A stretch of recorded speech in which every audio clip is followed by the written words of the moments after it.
Hello നമസ്കാരം. Study സ്റ്റുഡിയോയിലേക്ക് എല്ലാവർക്കും സ്വാഗതം. നമ്മളിന്ന് Sreenarayana Guru open university BA third സെമിസ്റ്റർക്കാരുടെ മെയിൻ പേപ്പറായ ഹിസ്റ്ററി ഓഫ് കേരള പാർട്ട് 1 മൂന്നാമത്തെ ബ്ലോക്കിലെ ലാസ്റ്റ് യൂണിറ്റ്, അതായത് 5ാമത്തെ യൂണിറ്റാണ് ക്ലാസ്സിൽ ഡിസ്കസ് ചെയ്യാൻ പോകുന്നത്. ക്ലാസ്സിലേക്ക് പോകുന്നതിന് മുമ്പ് നിങ്ങളെൻ്റെ ഈ ചാനൽ ആദ്യമായിട്ടാണ് കാണുന്നതെങ്കിൽ സബ്സ്ക്രൈബ് ചെയ്യുക, ഷെയർ ചെയ്യുക, നിങ്ങളുടെ കമൻറ്റുകൾ എഴുതി അറിയിക്കുക. മുൻ വീഡിയോസിലൊക്കെ പറഞ്ഞ പോലെ തന്നെ പറയുകയാണ്, പെയ്ഡായിട്ടുള്ള നോട്ട്സ് മലയാളത്തിലുണ്ട്. ക്വസ്റ്റ്യൻ ആൻസർ രൂപത്തിലുള്ള നോട്ട്സാണ്. അപ്പോൾ നോട്ട്സ് ആർക്കെങ്കിലും ആവശ്യമുണ്ടെന്നാണെങ്കിൽ മുൻ വീഡിയോസിലൊക്കെ ഡിസ്ക്രിപ്ഷൻ ബോക്സിൽ വാട്സപ്പ് നമ്പർ കൊടുത്തിരുന്നു. അപ്പോൾ നമ്പറിൽ ബന്ധപ്പെടുകയാണെങ്കിൽ അതിൻ്റെ ഡീറ്റെയിൽസ് തരാം. ഓക്കെ, ക്ലാസ്സിലേക്ക് പോകാം നമുക്ക്.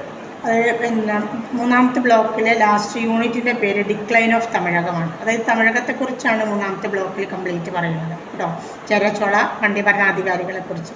അതിൽ അവരുടെ ഡിക്ലൈൻ എന്ന തകർച്ചയെക്കുറിച്ചാണ് ഇവിടെ ചോദിക്കുന്നത്. അപ്പോൾ 2 കാരണങ്ങളാണ് മെയിനായിട്ട് ഈ തമിഴകത്തിൻ്റെ തകർച്ചയ്ക്കായിട്ട് ചരിത്രകാരന്മാർ കാണുന്നത്. ഒന്ന്, ബ്രാഹ്മണർക്ക് ഭൂമി ദാനമായിട്ട് കൊടുത്തതും, മറ്റൊന്ന് പറയുന്നത് എന്താണ്, കളബ്രർ എന്ന് പറയുന്ന ഒരു വിഭാഗത്തിൻ്റെ ഉയർച്ചയുമാണ് കേട്ടോ.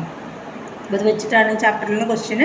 അതാണത് ആദ്യമേ പറഞ്ഞത്. അതിൽ നമ്മളോട് ചോദിക്കാൻ സാധ്യതയുള്ളൊരു ഏരിയയാണ് സംഘകാലഘട്ടത്തിലെ പ്രധാന സംഭാവനകൾ.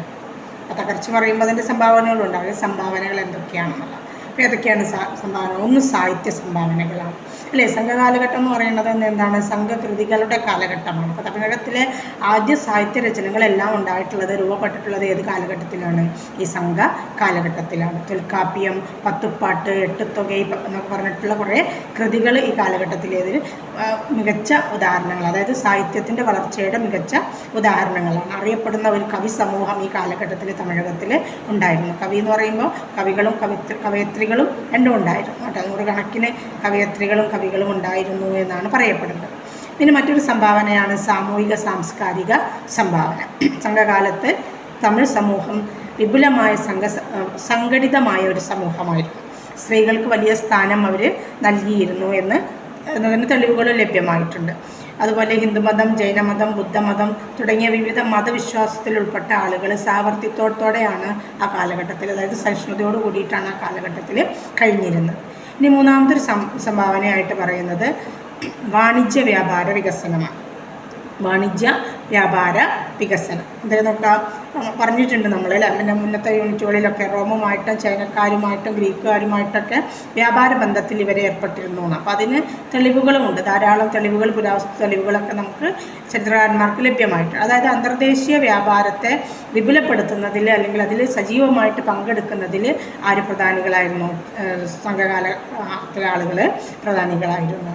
പറഞ്ഞല്ലോ ആരൊക്കെയായിട്ടാണ് കച്ചവടം? ഗ്രീക്ക്, റോം, പിന്നെ ചൈനക്കാരുമായിട്ടൊക്കെയാണ് അവർ തമിഴകം കച്ചവടത്തിൽ ഏർപ്പെട്ടിരുന്നത്. ആ രാജ്യങ്ങൾ അവർ കച്ചവട ആവശ്യാർത്ഥമായിരിക്കാം രാജ്യങ്ങൾ സന്ദർശിച്ചതിൻ്റെ തെളിവുകളും കിട്ടിയിട്ടുണ്ട്. ഇനി ഭാഷാ വികസനമാണ് അടുത്ത സംഭാവന. തമിഴ് ഭാഷയെ നിഗൂഢമായിട്ട് വികസിപ്പിച്ച സംഘസാഹിത്യം ഭാഷാ പഠനത്തിനും ഒരു തത്തുല്യമായ അല്ലെങ്കിൽ അതിൻ്റെ ഗവേഷണത്തിനുമൊക്കെ അടിസ്ഥാനം നൽകിയ ഒരു കാലഘട്ടം കൂടിയാണ്. അപ്പോൾ എന്തൊക്കെയാണ് സംഭാവനകൾ? സാഹിത്യ സംഭാവനകൾ, സാമൂഹിക സാംസ്കാരിക സംഭാവനകൾ, വാണിജ്യ വ്യാപാര സംഭാവനകൾ, ഭാഷാ വികസനം. 4 മേഖലകളിൽ കേട്ടോ, അതാണ് പ്രധാനമായിട്ടുള്ളത്. ഇനി ഇതിന്ന് നമുക്ക് കളപ്രരുടെ വരവാണ് അല്ലെങ്കിൽ പങ്കാണ് പിന്നെ തമിഴകത്തിൻ്റെ പതനത്തിന് കാരണം, അതിനോട് യോജിക്കുന്നുണ്ടോ എന്നൊക്കെ ചോദിക്കുക പലപ്പോഴും കേട്ടോ. അതായത് എത്രത്തോളം അത് തമിഴകത്തിൻ്റെ ജനതയുടെ പരാജയത്തിന് കാരണമായിട്ടുണ്ട്. കളബ്രർ വരുന്നതിന് മുമ്പ് തമിഴകം രാഷ്ട്രീയമായിട്ട് ആരുടെ കീഴിലായിരുന്നു? പാണ്ഡ്യ, ചേര, ചോള ഭരണാധികാരികളുടെ അല്ലെങ്കിൽ ആ രാജവംശങ്ങളുടെ നിയന്ത്രണത്തിലായിരുന്നു. കളബ്രരുടെ അധിനിവേശത്തോട് കൂടിയിട്ട് എന്തായി? ഇവരുടെ സുതാര്യമായ ഭരണരീതിയും അതുപോലെ വൈദിക സംസ്കാര പാരമ്പര്യമൊക്കെ തകർന്നു. കളബ്രർ ബുദ്ധമതത്തെയും ജൈനമതത്തെയും പിന്തുണച്ച ഒരു വിഭാഗം ആളുകളാണ്. ഇത് ഹിന്ദുമതത്തിൻ്റെ മേൽക്കോയ്മയെയും ബ്രാഹ്മണ ആധിപത്യത്തെയും വെല്ലുവിളിച്ചു.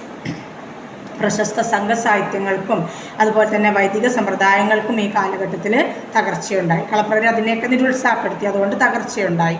അതുപോലെ തന്നെ സാംസ്കാരിക രംഗങ്ങളും താളം തെറ്റി. അതായത് സാഹിത്യ കൃതികളുടെ രചനകളൊക്കെ അവിടെ നിലച്ചുപോയി. അങ്ങനെ എല്ലാം കൊണ്ട് എന്താണ് ഇത് സൂചിപ്പിക്കുന്നത്? കളപ്രയുടെ വരവ് ആരുടെ പതനത്തിന് ഇടയാക്കിയിട്ടുണ്ട്? സംഘകാലഘട്ടത്തിൻ്റെ പതനത്തിന് ഇടയാക്കിയിട്ടുണ്ട് എന്ന് തന്നെയാണ് കേട്ടോ. ഈ കളപ്രരുടെ ഭരണകൂടം എന്താണ് അതിൻ്റെ പ്രത്യേകത എന്ന് വെച്ചാൽ അന്ധമായൊരു വംശ പാരമ്പര്യത്തിന് പ്രാധാന്യം കൊടുക്കാത്ത, അതായത് ഒരു പുതിയ മതവും അല്ലെങ്കിൽ സദാചാരങ്ങളൊക്കെ ആയിട്ട് മുന്നോട്ട് പോകുന്ന ഒരു വിഭാഗം ആളുകളായിരുന്നു. അവർ ഭരണത്തെക്കാൾ അവർക്ക് മറ്റു പല കാര്യങ്ങളിലായിരുന്നു പ്രാമുഖ്യം. സാമ്രാജ്യ വിസ്തൃതിയും മറ്റു ഒരാളുകളെ യുദ്ധം ചെയ്ത് തോൽപ്പിക്കുക, അതിലൊക്കെയാണ് അവർ സംതൃപ്തി കണ്ടിരുന്നത്. അങ്ങനത്തെ ഒരു വിഭാഗം ആളുകളാണ്. അപ്പോൾ അതുകൊണ്ടൊക്കെ തന്നെയാണ് ബ്രാഹ്മണരും പുരോഹിതന്മാരും ഒക്കെ സമുദായത്തിലെ ആധിപത്യം തകർന്ന് പിൻനിരയിലേക്ക് പോകുന്നതിനത് ഇടവരുത്തി. സംസ്കൃത പണ്ഡിതന്മാരൊക്കെ ഈ കാലഘട്ടത്തെ വിളിച്ചിരുന്നത് തന്നെ എന്താണ്, അന്തരകാലം അല്ലെങ്കിൽ ഇടവേള, ഒരു ഇടക്കാലം എന്നുള്ള അർത്ഥത്തിലാണ് അതിനെ വിളിച്ചിരുന്നത്. അപ്പോൾ അതിൻ്റെ അനാചാരപരമായ ഭിന്നത അത് ദൃശ്യമാക്കുകയും അത് പിന്നീട് ഈ സംഘകാലഘട്ടത്തിൻ്റെ പതനത്തിലേക്ക് നയിക്കുകയും ചെയ്തു.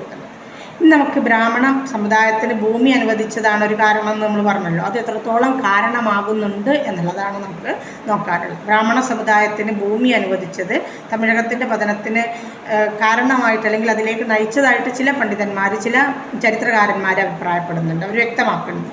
ഇത് ഒരു സിദ്ധാന്തമായിട്ടാണ് രൂപപ്പെടുത്തിയിട്ടുള്ളത്.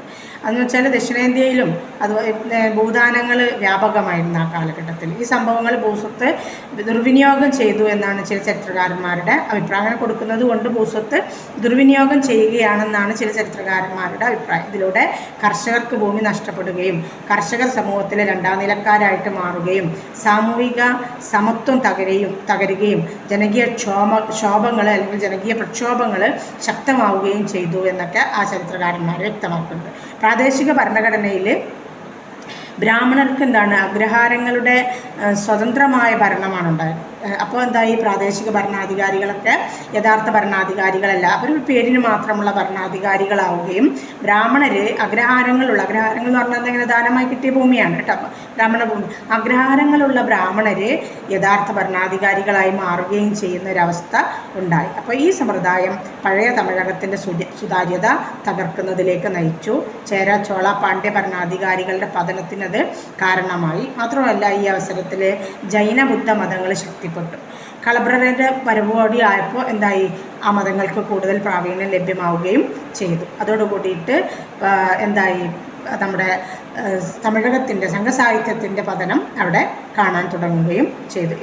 K A Nilakanta Sastri, D Kosambi തുടങ്ങിയ ചരിത്രകാരന്മാരുടെ അഭിപ്രായത്തിൽ ഏറ്റവും ശക്തമായ തെളിവ് അവരതിനൊക്കെ നിരത്തുന്നുണ്ട്. അതായത് ഇത് തന്നെയാണ് കാരണം എന്ന് പറഞ്ഞിട്ട്, ഇത് ഒരു മെയിൻ കാരണം തന്നെയാണ് എന്ന് പറഞ്ഞിട്ടുള്ള തെളിവുകൾ അവർ നികത്തുന്നുണ്ട്. ഡോക്ടർ MGS നാരായണനെ പോലുള്ള കേരളത്തിലെ ചരിത്രകാരന്മാർ അതിന് തുല്യമായ സാഹചര്യം മലബാറിലും ഉണ്ടായതായിട്ട് രേഖപ്പെടുത്തുകയും ചെയ്യുന്നുണ്ട് കേട്ടോ. അപ്പോൾ ഇവിടെ നമ്മൾ പറയുന്നത് എന്തൊക്കെയാണ്, സംഘസാഹിത്യത്തിൻ്റെ അല്ലെങ്കിൽ സംഘകാലഘട്ടത്തിലെ സംഭാവനകളാണ് ഒന്ന് വരുന്നത് കേട്ടോ. പിന്നെ മറ്റൊന്ന്, സംഘകാലഘട്ടത്തിൻ്റെ തകർച്ചയ്ക്കുള്ള 2 കാരണങ്ങളെ നമ്മൾ 2 5 മാർക്കിൻ്റെ ക്വസ്റ്റ്യൻ എന്ന രൂപത്തിലാക്കിയിട്ട് മാറ്റുക ചെയ്തത്. കാരണം അതങ്ങനെ ചോദിക്കാം, ഒന്നിച്ച് കാരണങ്ങൾ ചോദിക്കുകയാണെങ്കിലും ചിലപ്പോൾ 5 മാർക്കിന് തന്നെ അതുണ്ടാവുള്ളൂ. അപ്പോൾ ഈ 2 കാരണങ്ങളാണ് അതിന് മെയിനായിട്ട് കൊടുക്കാനുള്ളത്. എന്തൊക്കെയാണ് ആ കാരണങ്ങൾ? ഒന്ന്, കളഭ്രരുടെ ആഗമനം അല്ലെങ്കിൽ അവരുടെ വരവ്, അല്ലെ, അവരുടെ ഭരണം ഏറ്റെടുക്കൽ, ചേര ചോള പാണ്ഡ്യന്മാരെ തകർക്കുന്ന രീതിയിലുള്ള ഭരണാധിപത്യം. മറ്റൊന്ന് എന്താണ്, അഗ്രഹാര ഭൂമി ആർക്ക് കൊടുത്തത്, ബ്രാഹ്മണർക്ക് നൽകിയത് അല്ലെങ്കിൽ ബ്രാഹ്മണർക്ക് ഭൂമി ദാനമായിട്ട് നൽകുന്ന സമ്പ്രദായം. ഇത് രണ്ടുമാണ് എന്തിൻ്റെ പതനത്തിലേക്ക് നയിച്ചത്, സംഘകാലഘട്ടത്തിൻ്റെ പതനത്തിലേക്ക് നയിച്ചത്. ഓക്കെ, ഇതാണ് മൂന്ന് ബ്ലോക്കായി. ഇപ്പോൾ 3ാമത്തെ ബ്ലോക്കിൻ്റെ ലാസ്റ്റ് പാർട്ട്. ഇനി നമുക്ക് അടുത്ത ബ്ലോക്കുമായിട്ട് അടുത്തൊരു ക്ലാസ്സിൽ കാണാം. Okay, thanks.